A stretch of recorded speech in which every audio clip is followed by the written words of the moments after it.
Tomorrow marks the 70th anniversary of D-Day, the World War II military invasion that led to Europe's liberation from the Nazis. The battle known as Operation Overlord was the largest amphibious invasion of all time. I'm joined by Scott McGaugh, Marketing Director of the USS Midway Museum and author of The Military in San Diego. Scott, take us back to June 6, 1944. There were no 24-hour news channels. No. There was no internet. There were no cell phones. Nope. What were San Diegans hearing about what was taking place on the beaches of Normandy on that day? You didn't quite get there. It was about radio.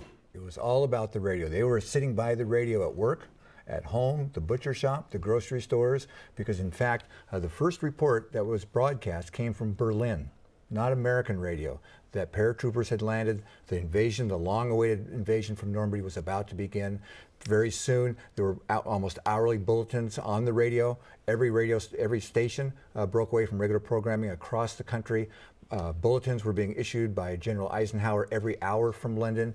Americans and San Diegans were literally getting a play-by-play account of what was going on throughout D-Day. And what kind of details were they hearing? It was optimistic. It was cheerleading. They were learning that it was going much better than expected, that more than 100,000 men had landed within a few hours, courtesy of 4,000 ships and 11,000 aircraft. They were getting bulletins about the fact that casualties were relatively light, while horrific, but still relatively light, and that the big German resistance at the shoreline wasn't as intense as was expected, and pretty soon they began hearing reports that maybe a major German counterattack would occur in a few days. But they were getting a play-by-play report from newscasters on ships at sea, from London, and from New York City. And how horrific were some of those battles? Depending upon where you were. The paratroopers, those men who were landing behind the lines, suffered as much as 40% losses. Those who came ashore didn't obviously encountered military or enemy fire that was horrific, but at the end of the day, about 5,000 men were killed or wounded, a relatively small number considering the 100,000 who came ashore. What do we know about San Diegans who participated in D-Day? They participated across the board. They were on ships, they were paragliders, they were paratroopers, they were pilots. Some of them flew the B-24 Liberator bombers that were built here in San Diego. We played as much a role as anyone else on the front lines, and we certainly did on the home front as well. I know that the wounded were brought into San Diego. What was San Diego's role in treating these people?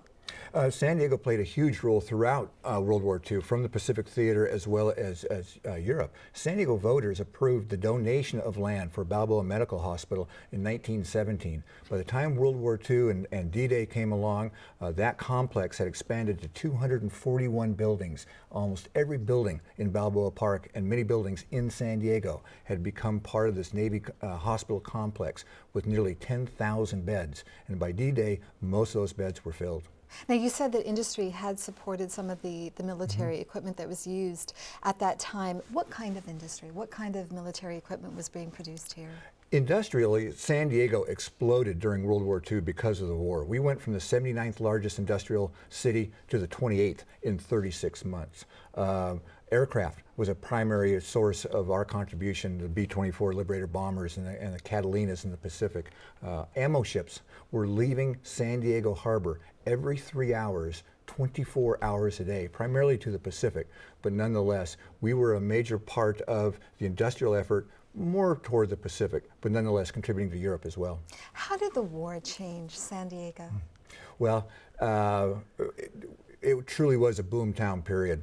That was just extraordinary. 1,400 people were arriving every single week. 3,000 homes that we now call Linda Vista were built in 200 days. They were occupied within 2 weeks following their completion. We had critical shortages of housing, schools, transportation. All that had to be built. 25% of the land was taken for 20 major military installations. We became a federal city. And when you see those roots of that in our community today, from aircraft, it's now UAVs, unmanned aerial vehicles. Our research and development that began during World War II with the Navy here continues with Spay War and others. So this was a time when San Diego really transformed itself into a major resource center for the military. And we still see the remnants today. Yes. Scott McGaugh, thanks so much for coming on the program. My pleasure.